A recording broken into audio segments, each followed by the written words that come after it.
E aí, gurizada, tudo certo? Tudo tranquilo? Assistiram já a última videoaula? A última videoaula, anterior a essa. Assistiram? Se não assistiram, o Jefferson agora na edição vai colocar em algum lugar aqui o link, ou aqui embaixo na descrição, o link dessa videoaula. Que eu gostaria que vocês assistissem a videoaula anterior para depois vir para essa videoaula aqui, tá ok? Por quê? Porque hoje nós vamos caracterizar os 3 tipos de alavanca de primeira, segunda e terceira classe, tá? E esses 3 tipos de alavanca, depois de caracterizado por que tem esses termos, né, que caracteriza 3 tipos de alavanca diferentes, nós vamos daí aplicar a uns exercícios, né? Ver num determinado exercício qual é o tipo de alavanca que está sendo utilizada ali, né, em outro exercício, para caracterizar os sistemas de alavanca. Então, na última aula, um dos exercícios que eu analisei foi o exercício de stiff. Quem está olhando agora e não viu a última aula, talvez olhe para isso aí, bom, mas esse monte de risco é o exercício de stiff? Olha, esse monte de risco é o exercício de stiff. Mas para entender isso, tem que olhar a última videoaula, beleza? Então, eu já chamei forte a atenção de vocês para ir para a última videoaula. E logo depois da vinheta, vamos caracterizar os tipos de alavanca, né? Os 3 tipos de sistemas de alavanca.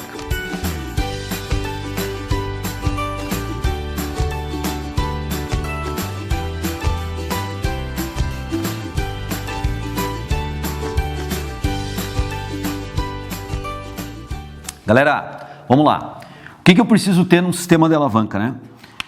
Isso, nossa primeira videoaula desse tema fala sobre isso. Nós precisamos ter uma barra rígida, certo? Qual é o segundo elemento que nós precisamos ter nesse sistema de alavanca? Nós precisamos ter essa barra rígida apoiada em algum ponto, ter um ponto de apoio, certo?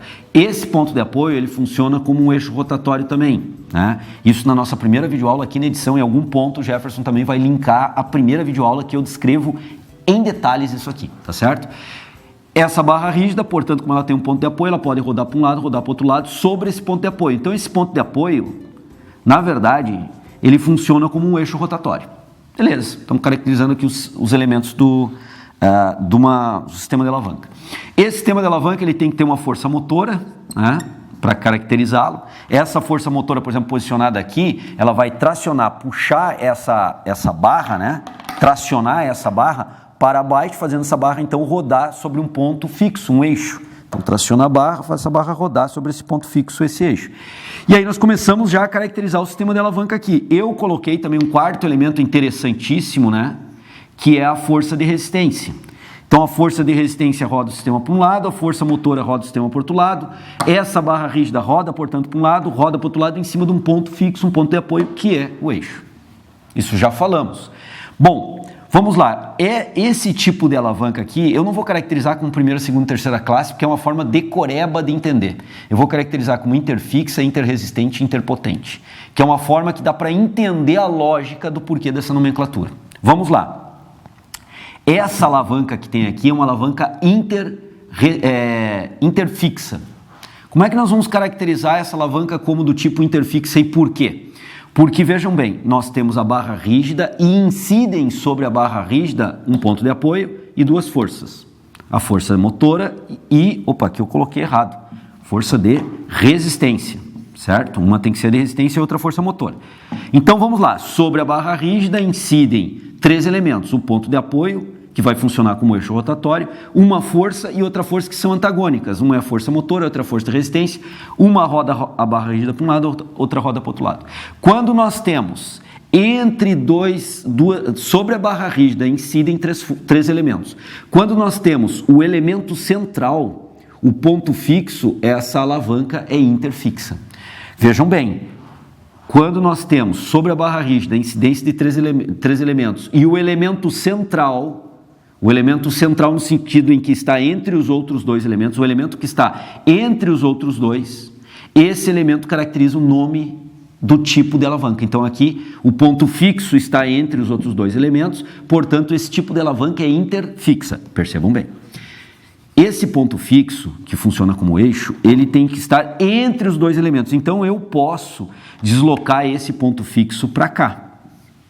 Ficar bem próximo agora da força motora. Continua sendo uma alavanca interfixa, porque entre os 2 elementos se encontra o ponto fixo, caracterizando então o tipo de alavanca interfixa. Ok, agora vamos imaginar o seguinte, que nós temos o ponto fixo aqui dessa alavanca. Nós temos uma força motora, por exemplo, aqui a força motora, e nós temos aqui a força de resistência, certo? Então caracterizamos aqui os elementos da alavanca. A regra é a mesma.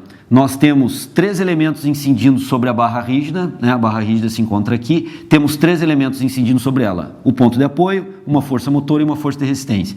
Qual é o elemento que se encontra entre os outros dois? A força motora. A força motora que produz a potência de movimento e movimenta essa barra rígida é quem se encontra entre os outros 2 elementos. Qual é o nome dessa alavanca, esse tipo de alavanca? Interpotente. Porque a força de potência, a força motora, se encontra entre os 2 elementos. Poderíamos deslocar essa força motora, por exemplo, para cá. Continua sendo o mesmo tipo de alavanca interpotente. Poderíamos deslocar essa força motora mais próxima agora, por exemplo, do eixo rotatório ou do ponto fixo da barra rígida. Continua por ser força motora aqui, a força de potência do sistema continua sendo uma alavanca interpotente. Então vejam bem, é o elemento que se encontra entre os outros 2, independentemente do ponto que ele se encontra. Desde que ele se encontre entre os outros 2, ele agora é uma alavanca interpotente. E uma alavanca interresistente é quando nós temos situações assim, pessoal. Vejam bem. A força de potência ou a força de movimento motriz está aqui e a força de resistência está aqui. Vejam bem, agora o elemento que se encontra entre os outros 2 é a força de resistência. Sobre a barra rígida incidem 3 elementos, força motriz, ou força de potência, força de resistência e o ponto fixo da barra rígida. Quem se encontra entre os outros 2? Força de resistência, a alavanca é interresistente. Então, o que caracteriza é a posição do elemento que fica entre os outros 2. Qual é o elemento? Essa é a pergunta. Sempre qual é o elemento que se encontra entre os outros 2 posicionados sobre a barra rígida? É ele que dará nome à alavanca. Interpotente, interfixa ou interresistente. E caracterizei aqui para vocês os 3 tipos de sistemas de alavanca que nós podemos ter. Vamos aplicar isso no corpo humano agora, ver, por exemplo, no stiff. Que tipo de alavanca nós temos aqui no exercício de stiff? Eu encerro no YouTube a videoaula aqui, e é onde eu caracterizei os 3 tipos de sistema de alavanca. E no Masterclass acadêmico do Treino Foco, vocês vão ter link em algum lugar aqui do vídeo, aqui embaixo, em cima, o Jefferson vai editar, vai colocar links para vocês entrarem lá. E o Masterclass acadêmico, nós já comentamos, ele é gratuito e é uma forma de aprofundar os conhecimentos que nós estamos passando aqui no YouTube. Então eu convido vocês que gostaram da videoaula, entenderam a lógica e querem ver a aplicação agora nos exercícios, que vão até o Masterclass acadêmico, porque essa aula vai ser exclusiva para os nossos alunos do Masterclass acadêmico. Quanto que paga, João?